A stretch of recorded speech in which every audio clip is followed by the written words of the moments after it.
El Paso. What do we know so far about what happened with the airport at El Paso? One, we know this morning, if you want to play that one clip, announcing that they're shutting down the airport. It was in the group chat that we sent, Rob. If you want to just go to it, you have it. It was a video that we sent this morning. Out of nowhere, they announce, Rob, go back. There's a video. Go up, go up, go up, go up. That video right there. That video right there. The Fox. Yeah. So announced this morning, out of nowhere, the FAA grounds all flights. Go ahead and play this clip. This is in El Paso. Go ahead, Rob.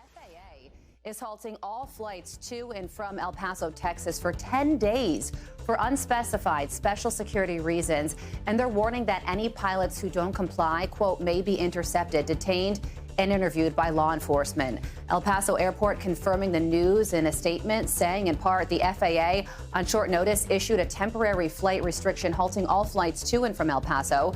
Commercial airlines operating out of El Paso are being informed of the restriction, which appears to be security related.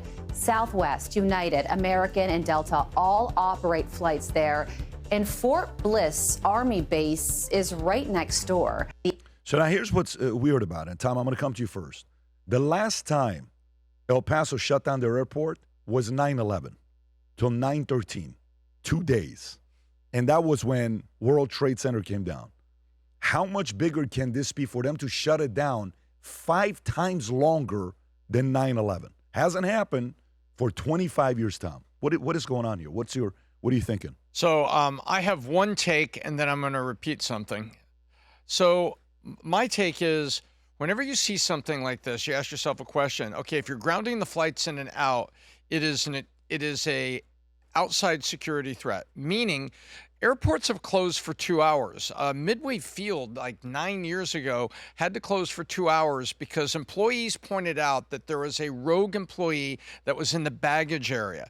And so the baggage area, in other words, he was an employee in the baggage area, and they thought he was bad. So they said, hang on, we don't want him putting something in baggage that goes on an airplane. They shut for 2 hours, they sweep, they're satisfied with it, back up and running.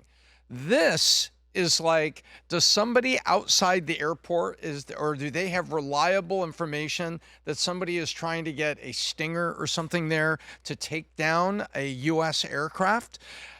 Why would you stop flights coming into or going out of? You're stopping all traffic. So it's not like something inside, because why would the flight from St. Louis have anything to worry about if it was a baggage handler trying to do something? It's like, wait a minute. So the first thing is they have a security thing. They've got reliable threat information, and they've like, hey, we got to do this. The second side of it was, it says, I was reading, of course, it only takes 5 seconds for this, is that this is training. They're training us to get used to the government closing down airports as a means of control. So everybody's going to see that on X this morning as well. I set that aside. I think they have a security threat that's external, and they're having to create perimeter here, and they're having to go look for it. Peter, where are you at with this? I have no idea. I mean, Look, what are you thinking? I have no idea. I mean, the questions I would be asking, I have no idea. But I'd be trying to find pilots or something that would know. But what's around there? What industries are around there? Is there a staging area in terms of military relative to cartel activity? I have no idea why they would do that. I agree, it's odd. 10 days to shut it down? Yeah, it's a big, Brandon, it's a big number. Be creative. What do you think is a crazy thing that's going on here? Yeah, well, I mean, it's the closest state to the border, or the closest major airport to the border, I believe. And think about all the countries that we're messing with that are in that general area in South America. Like we're causing problems for Cuba, we're causing problems for Venezuela, to some degree we're causing problems for Mexico. So yeah, like Tom said, maybe they got wind of some type of surface-to-air missile weapon that went missing and narrowed it down to that area, and are playing it safe while they're looking for that. So yeah, probably something that's like a threat to a flight that's taken off in that general area, just because it's that close to the border. That's what I would think, and because all the activity in South America from us. Rob, how many soldiers at Fort Bliss? Is it 90,000-ish? What's the number? Can we see? Fort Bliss, over 8,000 recently deployed to Europe. It's one of the largest U.S. Army bases, covering over 1.3 million acres. Think about that. Yeah, it's a lot. So when you're thinking about 8,000, but what is the total number of soldiers there? Total number of soldiers there. Is it 90K? It's a big number. When I was in the military, we would hear about Fort Bliss. So it could be a couple things. pure speculation. One, hey, if I was the market, I would say these handful of theories. One, look over here. Something's going on to El Paso. And then do it from Virginia, Fort Belvoir, or whatever. You use a Fort Benning, and then go there. But put all the attention here, guys. Look over here, everybody, El Paso. Quietly do the mission from somewhere else. It's pretty strategic to do that, right? Okay, 28,700 to 30,000. No, you were right. Soldiers. See, 90. You were right. 90,000. What is a 90,000, Tom? When you count everybody together in terms of families, soldiers, and Civilians, support. 90K. It's a lot. That's a good size base.